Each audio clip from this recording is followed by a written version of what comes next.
pois vocês não receberam um espírito que os escravize, para novamente temerem, mas receberam o espírito que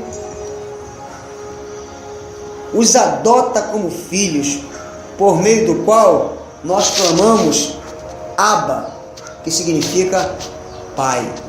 Então, meus irmãos, verso 17: se somos filhos, então nós somos derrotados, sim ou não?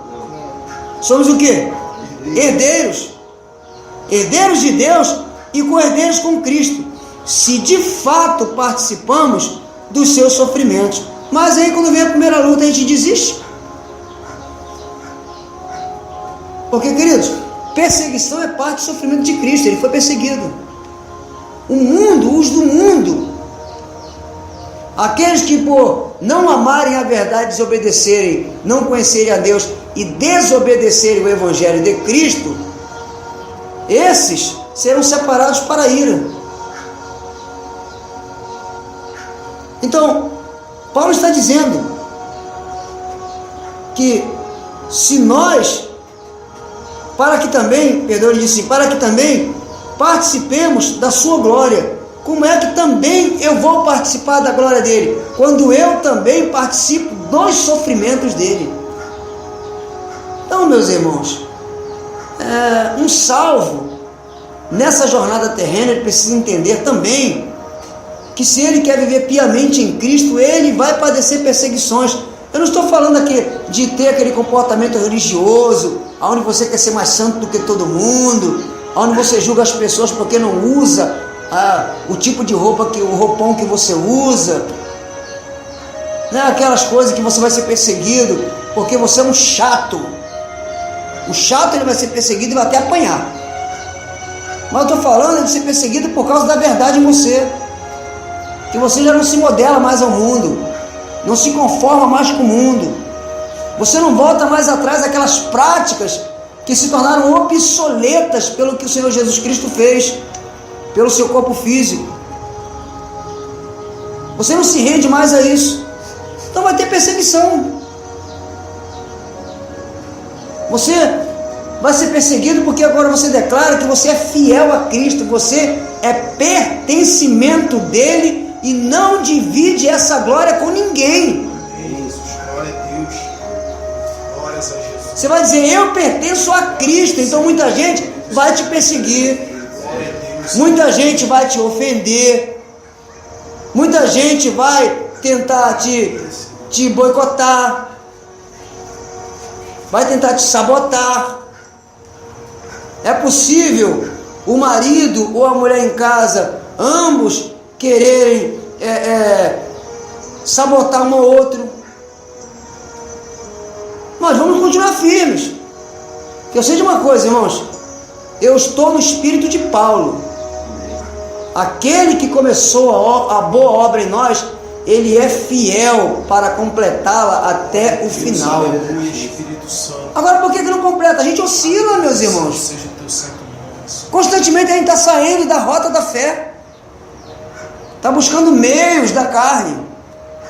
Aí, meus irmãos, não tem como a gente ver a fidelidade do Espírito Santo, que a gente está abafando o Espírito Santo, resolvendo na habilidade da carne, deixando a carne reger das ordens, das instruções.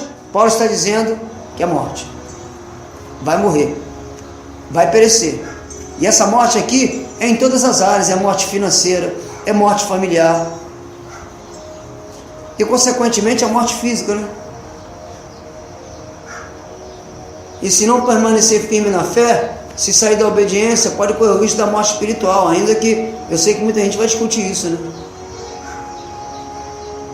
Mas a nós, os gentios, Paulo diz que estaremos firmes enquanto nós estivermos em obediência, porque assim como os judeus, eles caíram pela desobediência, nós também poderemos cair. Então não vamos nos enganar, meus irmãos. Não adianta eu querer dizer para vocês aqui que eu vou ser salvo para sempre com uma vida ímpia, que eu estou salvo para sempre com uma vida irresponsável, de incredulidade, e tem mais, sem entender que o Espírito Santo, ele é quem tem que reger a vida de um salvo. É dele que deriva a sabedoria que um salvo precisa para viver de maneira digna nessa jornada terrena. Vem do Espírito Santo, não vem de um curso, não vem do teu QI. Então, meus irmãos, eu acredito que inicialmente um salvo, um filho de Deus recém gerado pelo Espírito Santo, ele precisa logo de início compreender o ministério do Espírito Santo na vida dele e a responsabilidade que um salvo tem de não abafar o Espírito Santo, de não apagar o fulgor do Espírito Santo. E os dons do Espírito Santo, há dons do Espírito Santo. Paulo, ele dá uma palavra de ânimo a Timóteo e a nós também, na carta dele a Timóteo, quando ele diz assim, se não me engano, 2 Timóteo capítulo 1, a Timóteo e a nós: Timóteo, desperta o dom que é em ti. Ele não está falando do Espírito Santo, ninguém desperta o Espírito Santo, a gente abafa o Espírito Santo, mas dons, Paulo está falando de um dom que você recebeu pela imposição das minhas mãos,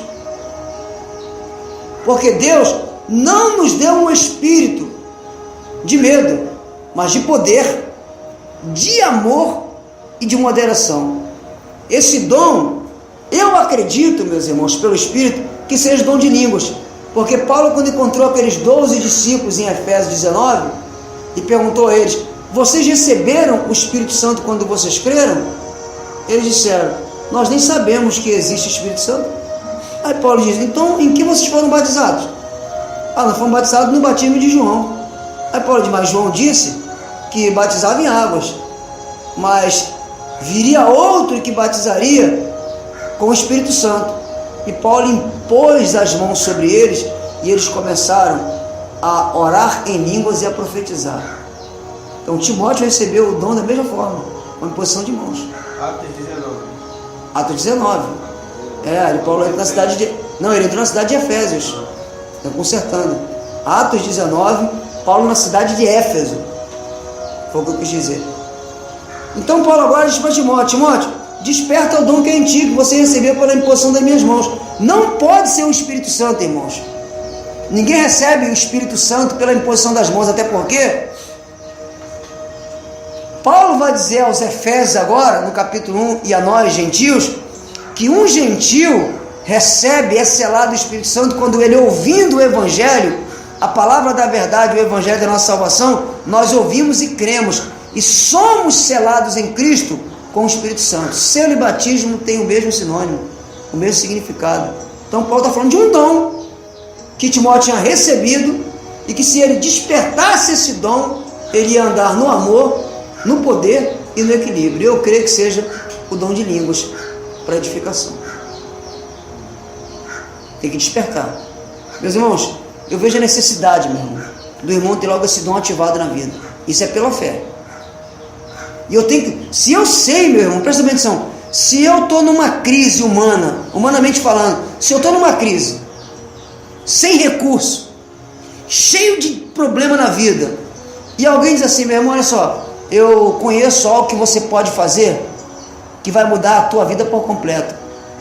Você quer mudar mesmo? Você quer resolver? Quer colocar em ordem a tua vida financeira, a tua vida familiar? E eu pergunto a vocês aqui: quem não ia desejar? Só que nós, a respeito dos dons espirituais, a gente não deseja, cara. Eu estava falando com a minha esposa hoje de manhã, antes da gente levantar, de vir descer aqui para tomar um café.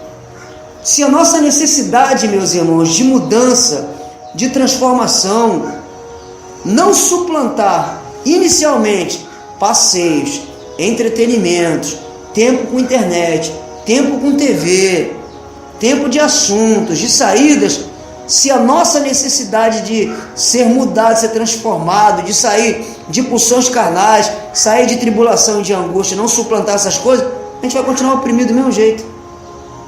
Porque as pessoas querem assim, né? E essa geração nossa é uma geração que quer mudanças, mas não quer mudar. Então o que as pessoas pensam, né? pô, eu quero mudar, eu quero sair dessa angústia, eu não aceito isso na minha vida, eu não vou me conformar com isso, eu não me conformo, eu não aguento mais. Mas se fala assim, meu irmão, olha só, a partir de hoje você vai ter que separar pelo menos 1 hora, 1h30, 2 horas com o Espírito Santo, usando esse dom que você já tem. Cara, então você não quer mudar, porque quem quer mudar está desesperado, cara. Eu já tive dor de dente, e você tenta de tudo, até cocô de galinha no dente você bota para ver se para de doer. Não, no desespero as pessoas fazem N coisas para se livrarem da dor. Elas querem, se você oferecer alguma coisa, o negócio é sair da dor.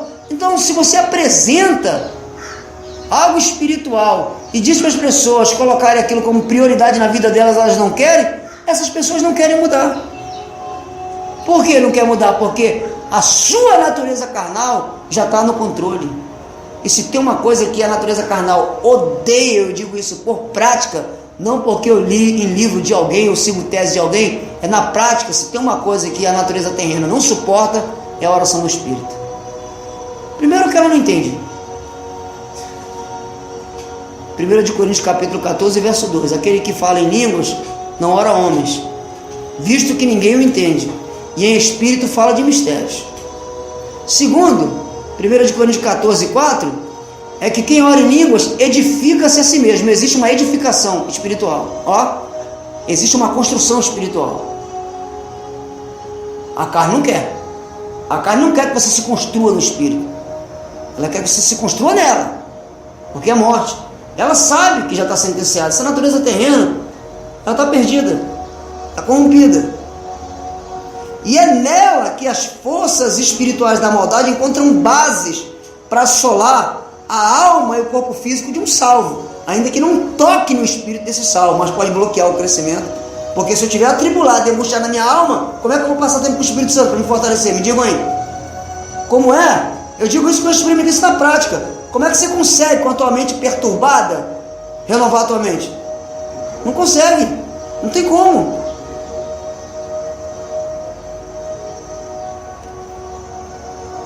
Uma das ameaças para a natureza terrena, que ela treme na base, que ela tem medo de você praticar, é a oração em línguas, porque Paulo disse em 1 Coríntios capítulo 14, verso 14 também, que quem ora em línguas, o seu espírito ora bem.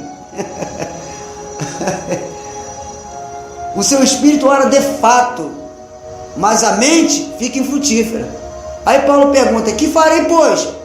E também responde: orarei no Espírito, orarei com entendimento. É o que eu faço. Eu oro no Espírito, renovando a minha mente com a revelação da graça. E faço orações do entendimento também. Até porque eu disse a vocês, eu acredito que a maior razão, a causa de eu ter entendido a graça foi aqueles momentos longos que eu passei fazendo aquelas orações de Paulo aos Efésios e aos Colossenses a meu favor. Senhor, abre os olhos do meu entendimento, para que eu saiba qual seja a esperança da tua chamada, da minha vocação. Senhor, ilumina os olhos do meu entendimento. Senhor, eu quero ser cheio até transbordar do perfeito conhecimento da tua vontade, em toda a sabedoria e entendimento espiritual. Ora, meus irmãos, ele levou a sério. Foi ele que disse em sua manifestação humana: pedi e dá-se-vos-á. Buscai e achareis, batei e abri-se-vos-á. Então se abriu para mim as portas do entendimento da graça de Deus. Eu não deixei o que eu deixei porque eu estava frustrado, porque eu fui à falência. Não, deixei, ainda que a falência faz parte, né? Porque se não falir você não deixa, né? Tem que falir, mas inicialmente foi por causa dessas orações de petição. Então se você não tem a coragem de romper quando o Senhor traz a resposta, que é da maneira dele, não é da nossa, então nem peça, meu irmão, nem peça, fique na sua aí mesmo, sua vida natural, crendo em Jesus como teu Senhor e Salvador, mas ficar só nisso aí, nessa mediocridade aí, ficar assim, nessa vida rasa, entendeu? E antes de virar um religioso fanático, É bom logo o senhor logo levar logo, puxar logo para casa logo. Então, meus irmãos, se não tem coragem, não façam essas orações. Porque se você está pedindo uma coisa deste naipe ao Senhor, você tem que ter coragem de andar naquilo quando vir como resposta. Porque senão, não vai poder dizer que Deus não ouve. Deus ouve. E tem mais, além dele responder, ele ainda te dá os recursos, te dá o poder para poder resistir, porque vai ter as implicações, mas ele vai te dar o poder. É ele, como disse Davi pelo Espírito, é ele quem adestra as nossas mãos para a batalha, meus irmãos. É ele, é o Senhor. É ele que nos vai fazer saltar muralhas. É o Senhor. Ele vai te preparando passo a passo. Se você não se desviar do senhorio do Espírito Santo, ele vai te preparando passo a passo, vai te dando sabedoria, entendimento, vai guiando os seus passos, o que você vai fazer, para onde você vai ir, em que você vai trabalhar, de que maneira você vai trabalhar. É passo a passo. E tem mais, pelo Espírito Santo nós vamos entendendo as etapas da disciplina, as etapas do treinamento. Não pode haver precipitação em nós não, irmãos, porque se você entrar na frente do Espírito Santo, ele vai deixar você ir. Você vai se arrepender, vai se arrebentar, aí vai ter que reiniciar de novo, caminhar. Quando era daquele assim, Senhor, eu te peço perdão, Senhor, eu errei, tomei a tua frente. Aí, com humildade, Senhor, eu te peço perdão, vou retornar ao início do jogo. Mas não precisava perder esse tempo, já era para estar avançado. Mas tem que retornar tudo de novo. Meu Deus, ainda bem que ele é misericordioso, compassivo, longânimo, bondoso, gracioso.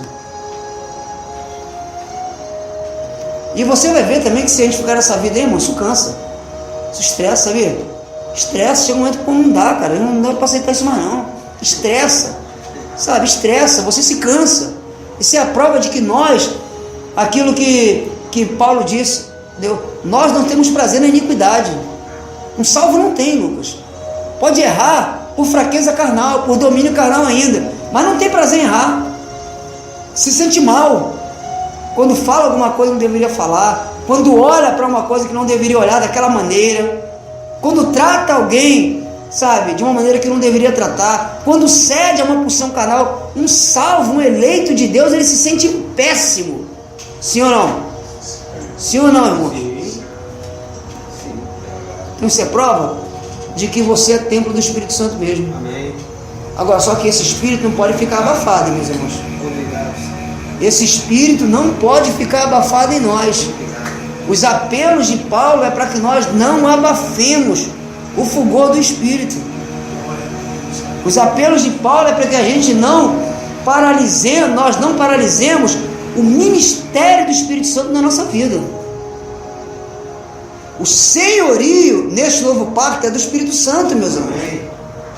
Glória a ti.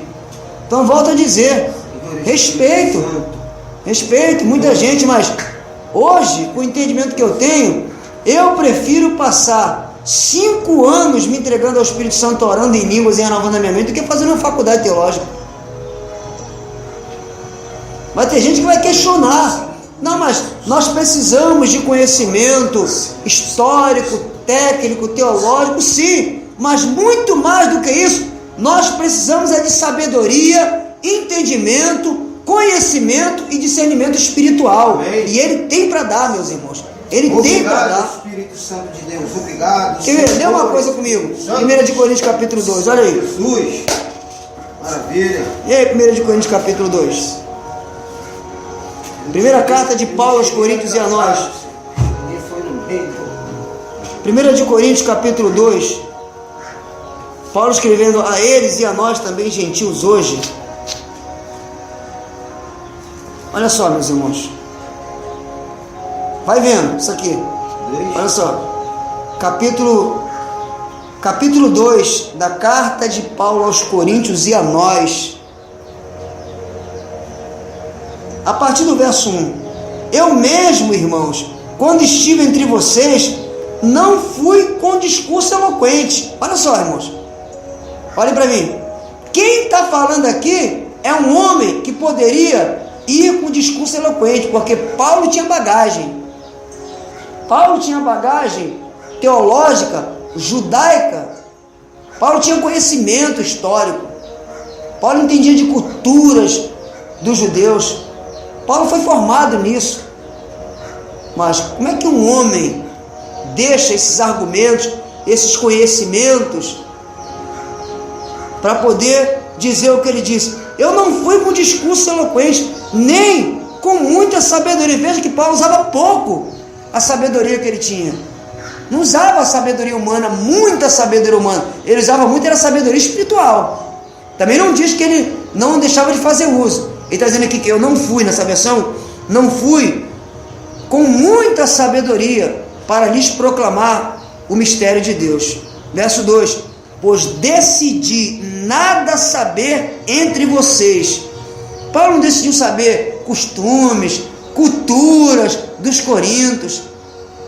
Paulo não quis saber quem não era casado, quem era descasado. Paulo não quis saber quem era gay, quem não era. Se tomava cachaça, se bebia cigarro, se usava droga. Paulo não quis saber. Paulo disse: eu vou pregar o evangelho, porque se o evangelho entrar aí, tudo muda. Veja se não é isso que ele vai dizer, assim, usando outras palavras. Olha aí, verso 2: pois decidi nada saber entre vocês, a não ser Jesus Cristo e este crucificado. Quando diz este crucificado, Paulo está dizendo: eu só quis saber de Jesus e o que aconteceu na cruz. Que não foi apenas um homem sendo pendurado na cruz. Ali aconteceram coisas espirituais eternas. Ali ele aboliu uma lei, inaugurou outra, levou sobre ele os nossos pecados, nossas maldições. Deus, aleluia, Senhor. Paulo, pelo Espírito, entendia o que aconteceu ali mesmo. Não era só um homem sendo pendurado na cruz. Humanamente falando, as pessoas viam um homem agonizando na cruz. Estava vendo um malfeitor, né, sendo crucificado. Mas Paulo, pelo Espírito, enxergou, entendeu? Que o que estava acontecendo ali era o triunfo, era a vitória de todos quantos crescem nele. Meu Deus! Aleluia, Senhor. Muito obrigado, Senhor. Verso 3: e foi com fraqueza. Veja, Paulo não foi com bagagem, fortalecido, né? Paulo não foi com segurança, não foi com um camelo blindado na época dele, onde pode colocar segurança, carro blindado, nada disso. Foi em fraqueza, foi em temor, e com muito tremor que estive entre vocês. Não foi um arrogante, dizendo assim: olha, você tem que bater continência para mim, eu sou superior a vocês porque eu tive no terceiro céu, eu vi o que eu vi, eu recebi a revelação da graça para os gentios, nenhum outro recebeu, só eu que recebi. Paulo não foi por isso não, meus irmãos. Está dizendo aqui que ele foi em fraqueza, foi mansinho, humilde. Está vendo, meus irmãos? As pessoas é que tem que ver isso na gente, não é a gente tentar projetar nada não. Elas é que tem que ver. A unção em nós, o poder em nós, a sabedoria em nós, as pessoas têm que ver. Eu não tenho que fazer nenhum tipo de propaganda não, irmão. Isso é auto se exaltar. E ele exalta os humildes, mas abate os soberbos. O Senhor faz isso. Vamos lá.